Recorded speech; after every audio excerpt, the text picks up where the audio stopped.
नमस्कार दोस्तों, ओम लाइब्रेरी के करंट अफेयर्स में आप सभी का हार्दिक स्वागत है। शुरू करते हैं आज के करंट अफेयर्स। आज के करंट अफेयर्स शुरू करें इससे पहले मैं आप सभी को बताना चाहता हूं कि आप इस वीडियो की पीडीएफ हमारे टेलीग्राम चैनल से प्राप्त कर सकते हैं। साथ ही हमारे फेसबुक चैनल पर आप इस वीडियो से संबंधित प्रश्नोत्तरी को भी प्राप्त कर सकते हैं। आइए बढ़ते हैं कल के प्रश्न की ओर। कल हमारे द्वारा प्रश्न पूछा गया था कि सीरम इंस्टीट्यूट ऑफ इंडिया की स्थापना किस वर्ष में की गई थी। इसका सही उत्तर है 1966। आइए जानते हैं सीरम इंस्टीट्यूट ऑफ इंडिया के बारे में। यह पुणे में स्थित है एवं इसके अध्यक्ष डॉक्टर सुरेश यादव है। आइए बढ़ते हैं आज के पहले प्रश्न की ओर। हाल ही में किस देश की अंतरिक्ष एजेंसी को चंद्रमा के लिए मिट्टी निर्माण प्रक्रिया हेतु पेटेंट प्राप्त हुआ? अमेरिका, रूस, चीन या भारत? इसका सही उत्तर है भारत। आइए जानते हैं इस पेटेंट के विषय में। हाल ही में भारतीय अंतरिक्ष अनुसंधान संगठन इसरो को चंद्रमा के लिए मिट्टी निर्माण प्रक्रिया हेतु पेटेंट प्राप्त हुआ। इस पेटेंट को प्राप्त करने में पेरियर विश्वविद्यालय के शोधकर्ताओं की एक टीम और एनआईटी तिरुचि के एक प्रोफेसर ने सहयोग किया। एस अनबलगन के नेतृत्व में 4 सदस्यीय टीम ने इसरो को चंद्रयान मिशन के लिए अपने लैंडर और रोवर परीक्षण के लिए चंद्र मिट्टी की पहचान और उत्पादन में मदद की थी। इसके अतिरिक्त इस टीम ने तमिलनाडु के नमकल में सीतामपोंडी और कुन्नामलाई गांव से एकत्र एनोर्थ्रोसाइट चट्टान से लूनर सिमुलेंट मिट्टी का निर्माण किया है। पेटेंट अधिकारों के लिए 2014 में आवेदन किया गया था। 18 मई 2020 को टीम को पेटेंट प्रदान किया गया। पूरी तरह से प्रसंस्करण के बाद यह पेटेंट आर्थिक लाभ के अलावा पेटेंट संसाधन उपयोग और चंद्र मिशन के आगे अनुसंधान में मददगार साबित होगा। आइए बढ़ते हैं अगले प्रश्न की ओर। हाल ही में डब्ल्यूएचओ ने कोविड-19 के उपचार के लिए किसके परीक्षण पर अस्थायी रोक लगा दी है? हाइड्रोक्सीक्लोरोक्विन, क्लोरोक्विन, रेमडेसिवियर या एंथ्रेसाइनिन? इसका सही उत्तर है हाइड्रोक्लोरोक्विन। आइए जानते हैं कि हाइड्रोक्सीक्लोरोक्विन पर अस्थायी रोक क्यों लगा दी गई। हाल ही में कोविड-19 के संभावित उपचार के रूप में हाइड्रोक्सीक्लोरोक्विन के परीक्षणों को अस्थायी रूप से निलंबित कर दिया गया। डब्ल्यूएचओ ने इसका निर्णय लेसेंट पत्रिका में छपे एक अध्ययन के बाद लिया है, जिसके अनुसार कोविड-19 के रोगियों पर हाइड्रोक्सीक्लोरोक्विन दवा का उपयोग करने से उनके मरने की संभावना बढ़ सकती है। हाइड्रोक्सीक्लोरोक्विन आमतौर पर गठिया व मलेरिया के उपचार के लिए उपयोग किया जाता है, लेकिन अमेरिकी राष्ट्रपति डोनाल्ड ट्रंप की सिफारिश ने इस दवा के उपयोग के लिए लोगों को प्रेरित किया था।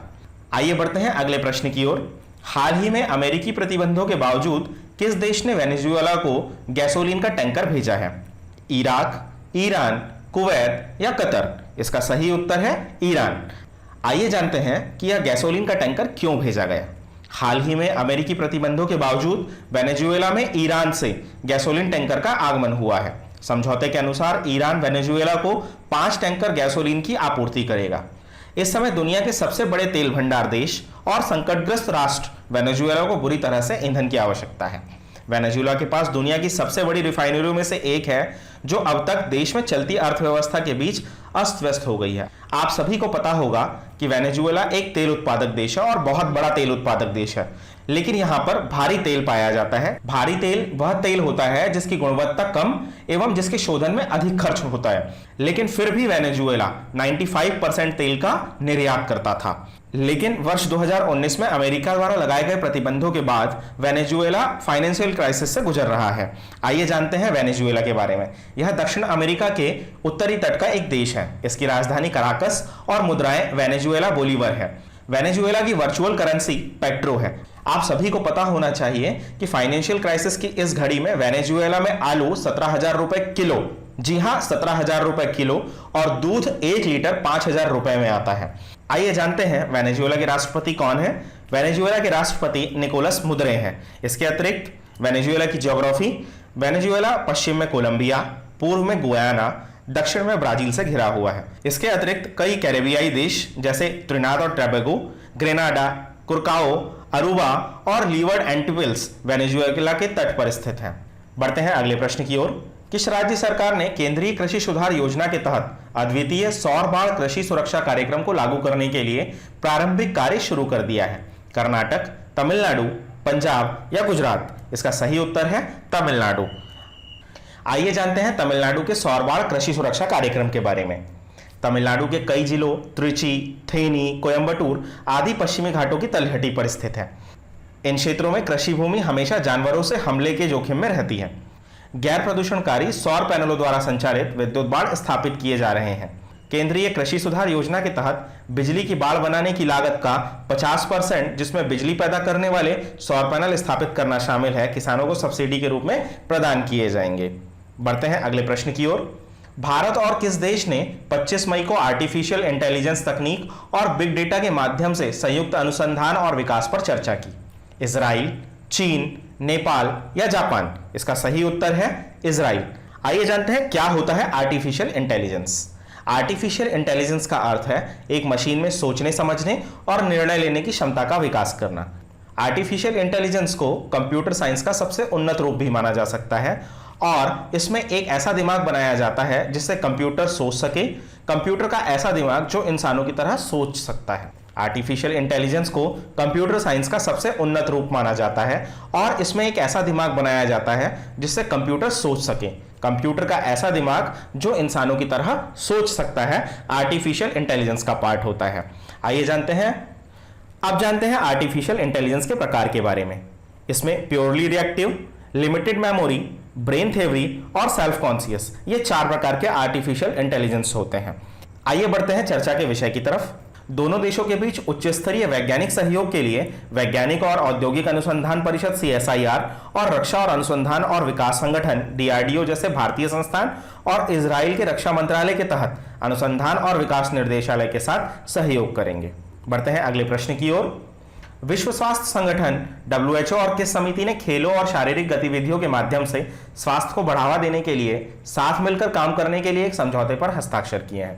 अंतर्राष्ट्रीय ओलंपिक एजेंसी, राष्ट्रमंडल खेल समिति, एशियाई खेल समिति या इनमें से कोई नहीं? इसका सही उत्तर है अंतर्राष्ट्रीय ओलंपिक समिति।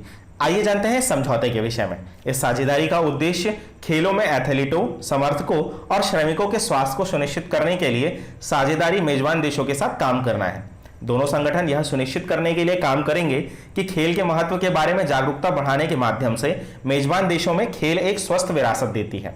इसके अतिरिक्त इस समझौते पर हस्ताक्षर कुछ प्रमुख क्षेत्रों पर ध्यान केंद्रित करने के लिए भी किए गए हैं, जिनमें स्वास्थ्य मंत्रालय और खेल मंत्रालय के बीच सहयोग को मजबूत करना, जमीनी स्तर और सामुदायिक खेल कार्यक्रमों को बढ़ावा देना, ओलंपिक और पैरा ओलंपिक की विरासत को मजबूत करना, शारीरिक गतिविधियों के लिए वकालत करना। आइए जानते हैं अंतर्राष्ट्रीय ओलंपिक समिति के बारे में। इसकी स्थापना 23 जून 1894 को की गई थी। इसका मुख्यालय लुसाने, स्विट्जरलैंड में है। फिलहाल इसके अध्यक्ष थॉमस वॉच हैं। आइए बढ़ते हैं अगले प्रश्न की ओर। हाल ही में भारतीय नौसेना ने किस ब्रिथवेल PPE किट को विकसित किया है? नवरक्षक, जीवन रक्षक, अमृत रक्षक या इनमें से कोई नहीं? इसका सही उत्तर है नवरक्षक। आइए जानते हैं नवरक्षक किट के बारे में। भारतीय नौसेना ने सांस लेने में सक्षम अभिनव कपड़े से एक नई PPE किट नवरक्षक तैयार की है। यह PPE किट कोविड-19 महामारी से लड़ने में काम करने वाले स्वास्थ्य कर्मचारियों को बहुस्तरीय कवर पहनने वाले PPE किट की तुलना में आरामदायक होगी। आइए जानते हैं भारतीय नौसेना के विषय में। भारतीय नौसेना के अध्यक्ष एडमिरल करमवीर सिंह हैं। भारतीय नौसेना दिवस 4 दिसंबर को मनाया जाता है एवं उसका आदर्श वाक्य शम नो वरुणः है। बढ़ते हैं अगले प्रश्न की ओर। स्क्वाड्रन नंबर 18 फ्लाइंग बुलेट्स के संबंध में क्या सही नहीं है? इसे हल्के लड़ाकू विमान तेजस के बेड़े के साथ लॉन्च किया जाएगा। यह वायुसेना कोयंबटूर के निकट सुलूर वायुसेना अड्डे से लॉन्च होगा। भारत के रक्षा मंत्री राजनाथ सिंह इसका शुभारंभ करेंगे। यह नंबर 18 स्क्वाड्रन 1965 में बनाई गई थी। इसका उत्तर है भारत के रक्षा मंत्री राजनाथ सिंह इसका शुभारंभ करेंगे, जो कि दिए गए ऑप्शंस में से सही नहीं था। जानते हैं स्क्वाड्रन नंबर 18 के बारे में। हल्के लड़ाकू विमान तेजस के बेड़े के साथ नंबर 18 फ्लाइंग बुलेट्स लॉन्च करने के लिए पूरी तरह से तैयार है। इसे वायुसेना के कोयंबटूर के निकट सुलूर वायुसैनिक अड्डे से लॉन्च किया जाएगा। वायुसेना के अध्यक्ष air chief marshal RK Bhadauria इसका शुभारंभ करेंगे। आप सभी को यहाँ यह ध्यान देना होगा कि वायुसेना के अध्यक्ष air chief marshal RKS Bhadauria है। यह आधुनिक बहुउद्देशीय हल्के लड़ाकू विमानों से लैस वायुसेना का दूसरा स्क्वाड्रन है। नंबर 18 स्क्वाड्रन 1965 में बनाई गई थी। यह श्रीनगर से संचालित होने वाली पहली स्क्वाड्रन थी। 1971 में पाकिस्तान के साथ युद्ध के दौरान इस स्क्वाड्रन के कर्मियों को परमवीर चक्र से सम्मानित किया गया था। आइए जानते हैं तेजस के विषय में। तेजस चौथी पीढ़ी का विमान है जिसे हिंदुस्तान एरोनॉटिकल ने विकसित किया है। यह विमान flight control system, integrated digital avionics और मल्टीमोड रडार से लैस है।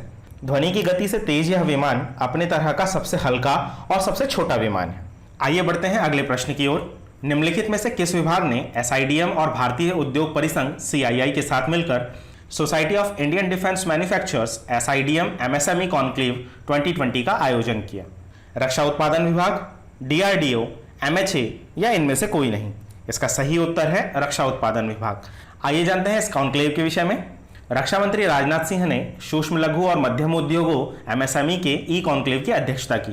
एमएसएमई के ई कॉन्क्लेव का वर्चुअल सम्मेलन रक्षा उत्पादन विभाग, भारतीय उद्योग परिसंघ और भारतीय रक्षा निर्माताओं के संगठन एसआईडीएम द्वारा संयुक्त रूप से आयोजित किया गया था। इसके अतिरिक्त इस कॉन्क्लेव को business continuity for MSME in defence and aerospace sector के विषय पर आयोजित किया गया था। इस कॉन्क्लेव में 800 से अधिक डिफेंस एमएसएमई इकाइयों ने भाग लिया। आइए जानते हैं एसआईडीएम के बारे में। एसआईडीएम का full form society of Indian defence manufacturer है, जिसके अध्यक्ष जयंती पाटिल हैं। इसके अतिरिक्त सीआईआई भारतीय उद्योग परिसंघ के महानिर्देशक चंद्रजीत बनर्जी हैं। आइए जानते हैं रक्षा उत्पादन विभाग के बारे में। इसकी स्थापना नवंबर 1962 में रक्षा के लिए आवश्यक हथियारों, प्रणालियों, प्लेटफॉर्म, उपस्करों का उत्पादन करने के लिए एक व्यापक बुनियादी ढांचे के उद्देश्य से की गई थी। आइए बढ़ते हैं अगले प्रश्न की ओर। हाल ही में किस देश की टेनिस स्टार खिलाड़ी जैमी हैम्पटन ने प्रोफेशनल टेनिस से संन्यास की घोषणा की है? नेपाल, चीन, जापान या अमेरिका? इसका सही उत्तर है अमेरिका। अमेरिकी टेनिस स्टार खिलाड़ी जैमी हैम्पटन ने पिछले 6 वर्षों के दौरान चोटों के कारण 30 वर्ष की आयु में पेशेवर टेनिस के संन्यास ले लिया। जैमी हैम्पटन ने 5 आईटीएफ खिताब जीते हैं। जैसा कि आप स्क्रीन पर देख पा रहे होंगे, हमने यहाँ कोर्ट की लंबाई, चौड़ाई, सर्विस लाइंस और अन्य रेखाओं के बारे में बताया है। आप स्क्रीन पर देख पा रहे होंगे, हमने यहाँ टेनिस कोर्ट की लंबाई चौड़ाई के बारे में एवं उसकी रेखाओं को प्रदर्शित किया है। साथ ही यह एकल प्रतियोगिता के कोर्ट को प्रदर्शित करता है। आप सभी को यह भी जानना चाहिए कि सिंगल्स और डबल्स दोनों के कोर्ट्स की लंबाई और चौड़ाई अलग अलग होती है। बात करते हैं टेनिस की कुछ शब्दावली के बारे में, जिसमें ace, backhand stroke, deuce, half volley, double fault, fault, ground stroke, half volley, let, love, slice, smash और वॉली मुख्य है। हमारे द्वारा 25 मई के करंट अफेयर्स में टेनिस के ग्रैंड स्लैम्स, जिसमें AFWS मतलब Australian open, French open, Wimbledon और यूएस ओपन के बारे में बताया गया था। साथ ही हमारे द्वारा यह भी बताया गया था कि ये ग्रैंड स्लैम्स किन कोर्ट्स पर खेले जाते हैं। साथ ही उसे याद रखने की ट्रिक भी हमारे द्वारा आपको बताई गई थी। दोस्तों, इस प्रकार हमारे आज के करंट अफेयर्स समाप्त होते हैं। आप सभी के लिए आज का प्रश्न, विश्व थायराइड दिवस हर वर्ष कब मनाया जाता है? 25 मई, 20 मई, 26 मई या 22 मई? कृपया आप सभी अपने उत्तर कमेंट बॉक्स में दें। आई होप कि आप सभी को हमारा करंट अफेयर्स का यह सेशन पसंद आया होगा। यदि आप सभी को हमारा यह सेशन पसंद आता है तो आप हमारे इस चैनल को लाइक करें, सब्सक्राइब करें और अपने दोस्तों के साथ शेयर करें। साथ ही इस वीडियो की PDF आप हमारे टेलीग्राम चैनल से भी डाउनलोड कर सकते हैं। धन्यवाद।